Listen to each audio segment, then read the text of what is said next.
Good morning, everybody.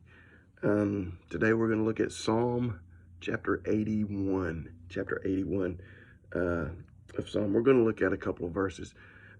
Sunday, I talked about in our church service during the sermon, I talked about the blessings of God, and I talked about us receiving the blessings of God. And I started to talk about how maybe some ways that we can tap into and open up our lives to receive the blessing of God. And this Psalm 81 is a psalm where God's speaking to the children of Israel, and he's calling them to repentance. And he's calling them to repentance really so that he can give them his blessing, so that he can pour it out upon them. So look, I just want to say something right up front, and I want to be clear about it.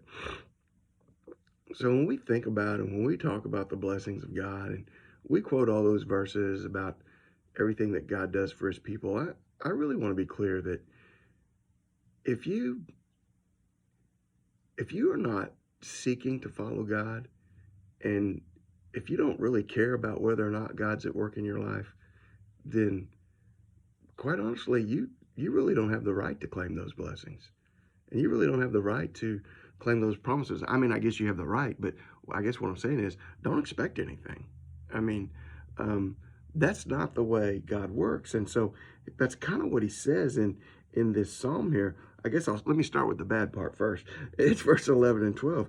He says, "But my people would not heed my voice, and Israel would have none of me. So I gave them over to their own stubborn heart, to walk in their own counsels." Let me just tell you something here. If you don't want God to be a part of your life, that's okay with God. And what he says right here, what he did with Israel, and he says the same thing in Romans chapter 1, if you want to go read Romans chapter 1, that if you want to reject God, not glorify God, not be thankful to him, and not honor him in any way, if you want God to stay out of your life, God will stay out of your life. If you don't desire to have God's counsel and God's guidance in your life and in your heart, God will stay out, and he will not give you his counsel, and he will not give you. He says, "I'll give them over to their stubborn heart, and they can walk in their own counsel." And you can walk in your own ways. You can walk in your own strength. You can walk in your own wisdom. You can walk in your own accomplishments. You are free to do that. God will allow you to do that.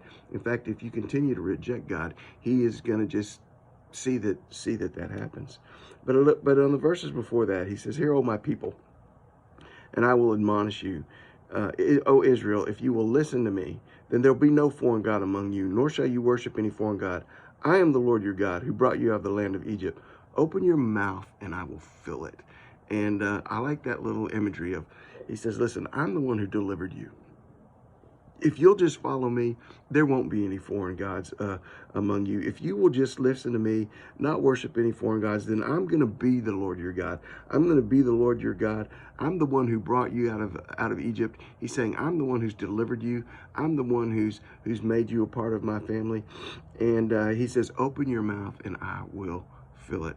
And it's the idea of satisfying you. It's the idea of giving you all that you need. It's the idea really of even giving you everything that would make you satisfied, everything that would make you complete. He says, open your mouth and I will fill it. I will bring you the satisfaction that you're looking for. I'm going to tell you what, you can walk in your own ways, and at some point you're going to be disappointed. You can follow this or that, your own wisdom, your own logic, a person, a certain philosophy, and sooner or later it's going to let you down. But God says, if you will truly follow me, if you will truly set your heart on my things, open your mouth, I'm going to fill it up. You're going to be completely satisfied with me. So follow the Lord, trust in him. Hey, remember Romans chapter 8, and I used that verse not long ago. He who did not spare his own son, but delivered him up for us all, how shall he not also with him freely give us all things? If God didn't withhold his own son from us, why would he withhold anything else from us, right? If he's willing to give up his son, he's willing to give anything.